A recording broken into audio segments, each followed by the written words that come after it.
नमस्कार साथियों, study with DR Guruji YouTube channel पर आपका हार्दिक स्वागत है।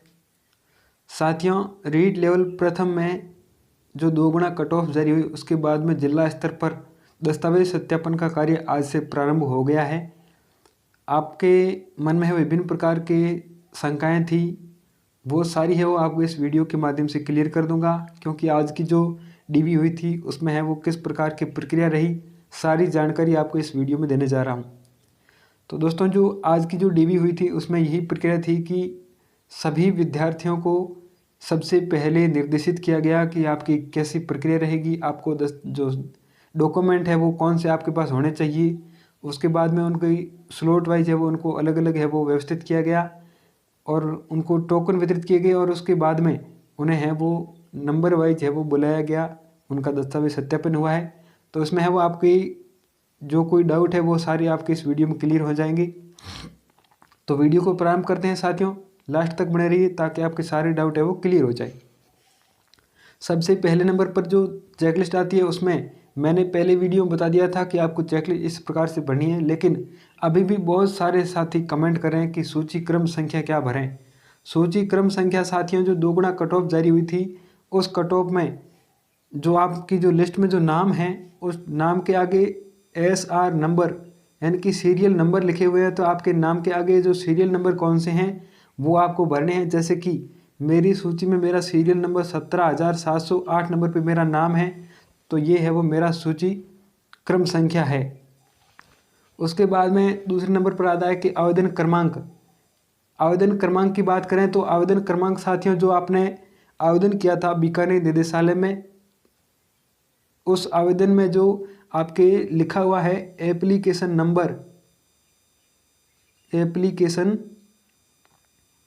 नंबर, तो वो एप्लीकेशन नंबर ही आपका आवेदन क्रमांक है।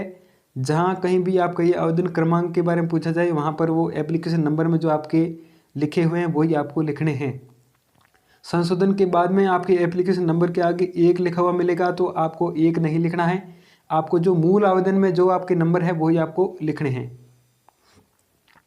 उसके बाद में अगला डाउट आता है कि जमा आवेदन शुल्क के बारे में। साथियों, जमा आवेदन शुल्क अलग अलग कैटेगरी के हिसाब से आप उस विज्ञप्ति में देख सकते हैं, अलग अलग निर्धारित थी। जैसे कि जनरल में जो भी थे उनकी है वो फीस 100 रुपये कटी थी।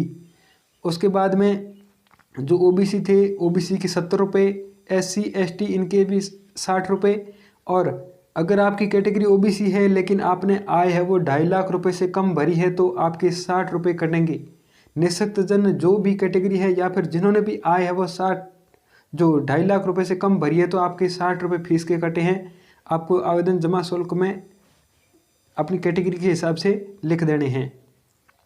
उसके बाद में बात आती है कि जो हमने संशोधन करवाया था 100 रुपये फीस है वो संशोधन की भी कटी है।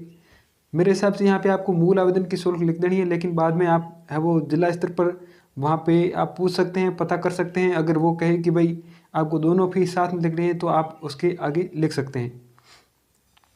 और इसमें जो दस्तावेज है वो आपको किस प्रकार से रखने हैं, कौन से दस्तावेज है वो आपको इसमें है वो सेट करने हैं, वो सारी जानकारी आपको देने जा रहा हूँ। सबसे पहले आता है आपकी ऑनलाइन आवेदन की प्रति। जो आपने आवेदन किया था बीकानेर निदेशालय में, वो आवेदन आपने जो मूल आवेदन किया था वो भी और संशोधित आपके पास दोनों होने चाहिए। लेकिन अगर आपके पास में मूल नहीं है, संशोधित है, कोई दिक्कत नहीं है, आपके पास जो भी आवेदन है वो आपके पास होना चाहिए। आप वो आवेदन अपने पास रखें, उसको लेके जाएं, उसकी है वो फोटोकॉपी भी करवा लें। दूसरे नंबर पर आती है आधार कार्ड की प्रति। ये साथियों सारे दस्तावेज जो मैं बता रहा हूँ आपके पास ये ओरिजिनल भी होने चाहिए और इनकी जो छाया प्रति वो भी होनी चाहिए, क्योंकि ओरिजिनल चेक करने के बाद में है वो आपको वापस दे दी जाएंगे, लेकिन जो छाया प्रति है वो आपकी वहाँ पे जमा रहेगी। तो आपको आधार कार्ड की प्रति ले जानी है। उसके बाद में आती है माध्यमिक परीक्षा की अंक तालिका और प्रमाण पत्र। 10th की मार्कशीट आपकी अलग अलग है तो आप अलग अलग है वो दोनों के फोटोकॉपी करवा दीजिए। साथ में है तो आपको फ्रंट पेज की ही करवानी है, बैक साइड में जो पुष्टांकन दिया हुआ है उसकी फोटोकॉपी की ज़रूरत नहीं है। उसके बाद उच्च माध्यमिक परीक्षा यानी कि जो 12th की मार्कशीट और प्रमाण पत्र है वो आपके पास होना चाहिए। उसके बाद में आता है 5 नंबर का पॉइंट है स्नातक या समकक्ष से सभी वर्षों सेमेस्टर की अंक तालिका तथा उपाधि की प्रति। साथियों बहुत सारे विद्यार्थियों के मन में सवाल है कि हमारे पास अंक तालिका है, डिग्री नहीं है। आपके पास मेरे हिसाब से डिग्री होनी चाहिए, डिग्री नहीं है तो आपके पास प्रोविजनल सर्टिफिकेट होना चाहिए। अगर दोनों नहीं है तो आप तीनों ईयर की मार्कशीट है वो ज़रूर लेके जाएं। तो आपको है वो अपने क्रम के हिसाब से फर्स्ट ईयर, बाद में सेकंड ईयर, फिर फाइनल और फिर जो आपकी डिग्री है, ये चारों हैं वो इस प्रकार से क्रम में व्यवस्थित करने हैं। उसके बाद स्नातकोत्तर की यानी कि जो एमए की डिग्री है, जो मार्कशीट है, ये भी आपको क्रम से सेट कर देने हैं।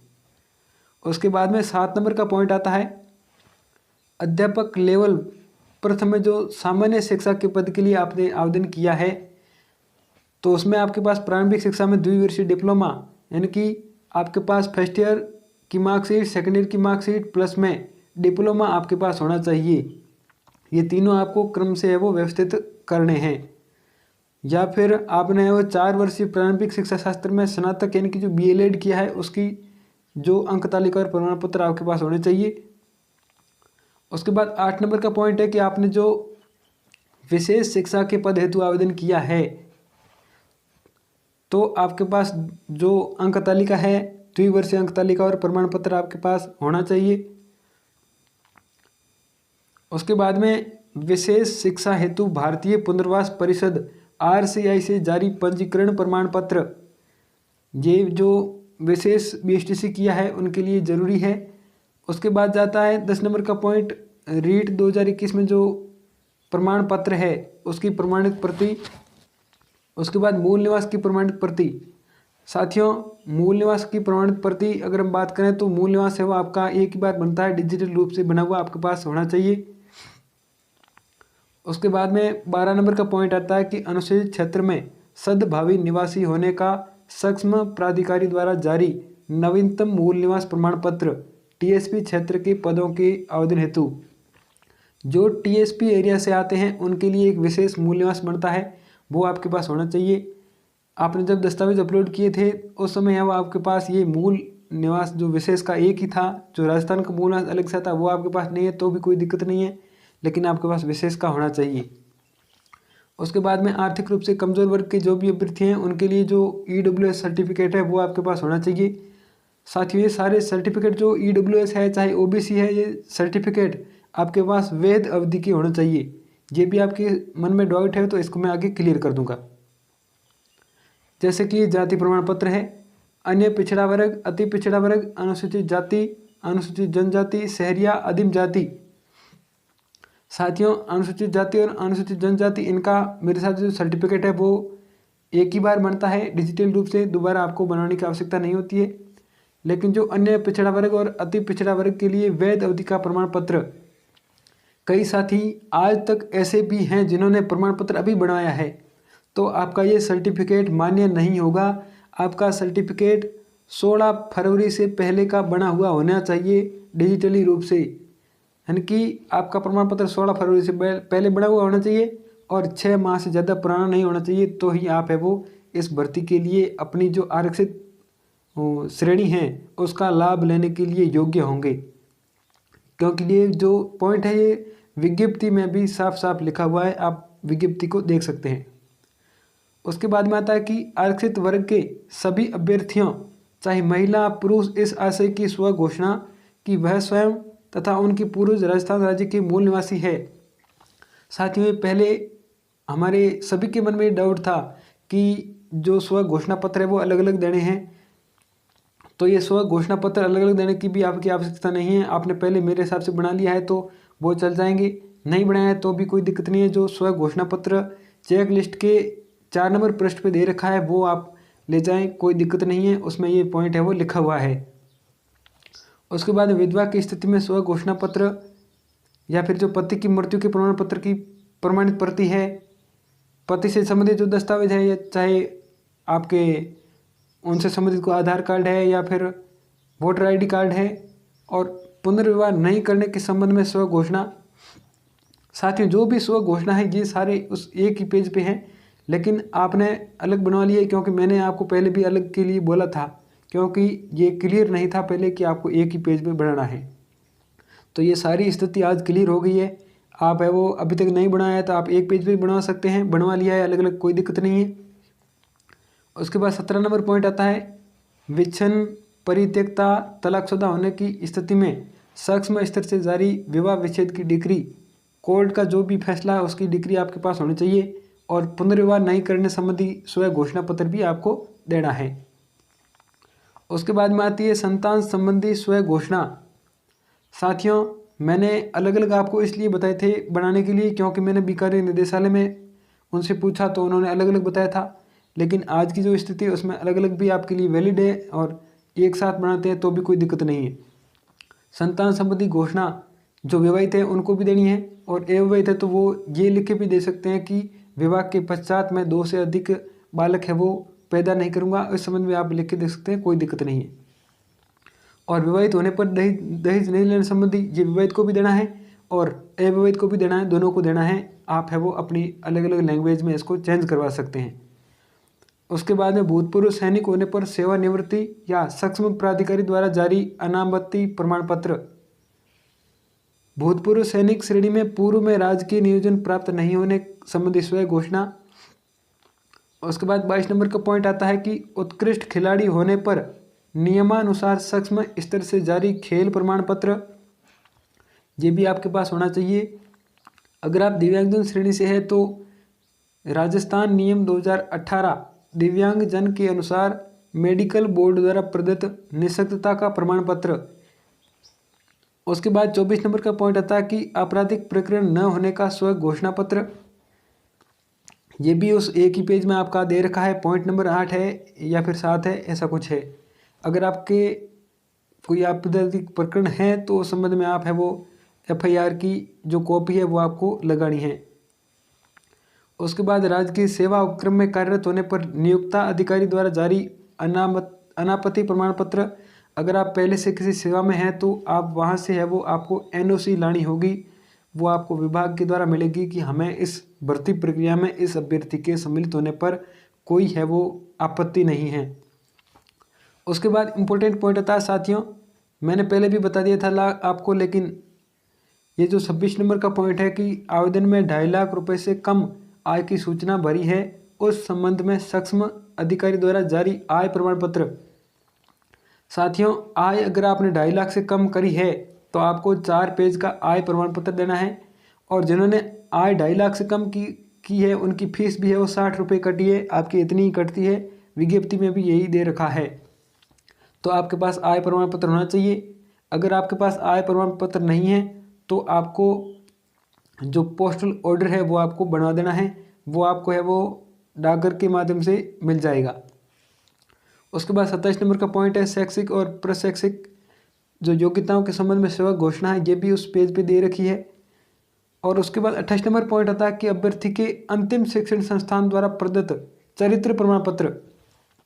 अंतिम शिक्षण संस्थान का मतलब है कि साथियों, आपने जो नियमित रूप से जो भी शिक्षण संस्थान से आपने डिग्री की है यानी कि BSTC के बाद में चाहे आपने BA की है या MA की है, तो आपने जो रेगुलर की है उस शिक्षण संस्थान का आपके पास है वो चरित्र प्रमाण पत्र होना चाहिए, चाहे पुराना भी हो चल जाएगा। उसके बाद 29 नंबर का पॉइंट इंपॉर्टेंट है, निर्धारित आवेदन शुल्क जमा नहीं कराने की स्थिति में अंतर राशि का भारतीय पोस्टल ऑर्डर। साथियों, मैं पिछले वीडियो में जिक्र कर चुका हूँ कि आपकी फीस है वो कम कटी है, पूरी जो कैटेगरी के हिसाब से नहीं कटी है, तो आपको अंतर राशि का भारतीय पोस्टल ऑर्डर बनवाना है। ये कैसे बनवाना है, ये आप है वो अपने नज़दीकी जो जिला स्तर पर जब भी वेरिफिकेशन हो तो आप उस डाकघर में वो संपर्क कर सकते हैं, वहाँ पे आपको पोस्टल ऑर्डर मिल जाएगा। और पोस्टल ऑर्डर कैसा होता है ये आप है वो स्क्रीन पर देख सकते हैं, इस प्रकार का पोस्टल ऑर्डर आता है, ये आपको डाकघर से प्राप्त करना है। और उसके बाद में इसमें जो डिटेल है वो आप वो जिला स्तर पर वेरिफिकेशन होता है, वहाँ पे आप पूछ करके भर सकते हैं, कोई दिक्कत नहीं है। तो ये समस्त दस्तावेज आपके पास होने चाहिए। जो दस्तावेज आपके लिए लागू नहीं है तो उसके सामने जो भी कॉलम है वहाँ पर आप है वो NA लिख सकते हैं, यानी कि लागू नहीं है, नील नॉट अलाउ कर सकते हैं। उसके बाद में आपके कुछ और डाउट रह जाते हैं, वो भी आपको क्लियर कर देता हूँ। मूल आवेदन या संशोधित आवेदन आपके पास जो भी है, दोनों है तो बहुत अच्छी बात है, दोनों होने चाहिए, नहीं है तो भी कोई बात नहीं है, आपके पास जो भी आवेदन है वो आप लेकर के जाएं। चरित्र प्रमाण पत्र, साथियों चरित्र प्रमाण पत्र जो 2 गजटेड ऑफिसर से बड़े हुए होने चाहिए। वो इस डीवी में नहीं मांग रहे हैं, क्योंकि इन्होंने आज ये बताया है कि ये चरित्र प्रमाण पत्र आपके जो फाइनल कट ऑफ आएगी उसके बाद में आपसे लिए जाएंगे। तो ये चरित्र आपने बना दिए तो भी कोई दिक्कत नहीं है, नहीं बनाए तो भी कोई दिक्कत नहीं है, आपको चरित्र अब बनाने की आवश्यकता नहीं है फिलहाल इस डीवी के लिए। उसके बाद में ये भी सवाल है साथियों कि आपने मिस्टेक में कोई डिटेल गलत भर दी है या फिर आपके नाम में मिस्टेक है, तो इस मिस्टेक के लिए आप 50 रुपये के स्टाम्प पर ये बनवा सकते हैं कि मेरा नाम ये है और ये भी मेरा नाम है, इस दोनों में हो किसी प्रकार की कोई अगर तथ्य छुपाया जाता है इसके लिए मैं जिम्मेदार रहूँगा। इस प्रकार से आप है वो 50 रुपये के स्टाम्प पर एफिडेविट बना करके नोटरी करवा करके आपको जमा करवाना है। धूम्रपान संबंधित जो घोषणा पत्र है वो भी आपको नहीं बनाना है। और आपको इस चेक लिस्ट के कितने सेट तैयार करने हैं, आपके पास 2 सेट होने चाहिए। एक तो आप जो ओरिजिनल डॉक्यूमेंट है वो एक सेट में रखेंगे और दूसरे सेट में जो उनकी छाया प्रति है वो आपको रखनी है। छाया प्रति का जो सेट है वो जमा हो जाएगा और ओरिजिनल डॉक्यूमेंट देख करके वो आपको वापस है वो दे देंगे। उसके बाद में आपके ये डाउट है कि जो बीए की डिग्री है नहीं है या सर्टिफिकेट जो प्रोविजनल सर्टिफिकेट है इनके बारे में क्लियर कर दूं, आपके पास या डिग्री होनी चाहिए या प्रोविजनल सर्टिफिकेट, दोनों में से एक तो होना ही चाहिए। अगर आपके पास दोनों ही नहीं है तो आप इसके संबंध में है वो जो जिला स्तर पर डीवी होती है तो वहाँ पर आप है वो पूछ के पता कर सकते हैं, वहाँ पे आपको पूरी जानकारी मिल जाएगी। उसके बाद में आरक्षित वर्ग का प्रमाण पत्र, यानी कि आप जो ओबीसी से हैं, जो भी कैटेगरी से हैं, तो आपका वेद अवधि का प्रमाण पत्र आपके 16 फरवरी से पहले का बना हुआ होना चाहिए। उसके बाद बना है तो आप अपनी कैटेगरी का लाभ उठाने के लिए योग्य नहीं होंगे, आप है वो जनरल में काउंट होंगे। तो साथियों ये थी इस वीडियो में महत्वपूर्ण जानकारी। अगर वीडियो पसंद आए तो आप हमारे YouTube channel study with DR गुरुजी को जरूर सब्सक्राइब करें। धन्यवाद। जय हिंद।